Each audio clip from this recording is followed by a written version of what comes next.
The cabin filter is located on the passenger side of the vehicle, behind the glove box. Open the glove box. Push in on the sides of the glove box to release the stops and lower the glove box.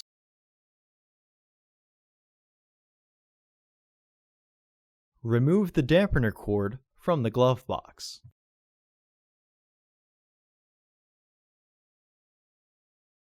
Unclip both sides of the housing cover to remove it. Remove the old filter from the housing and clean out any debris inside. Install your new AQ1126 filter into the housing with its airflow indicating arrow pointing down.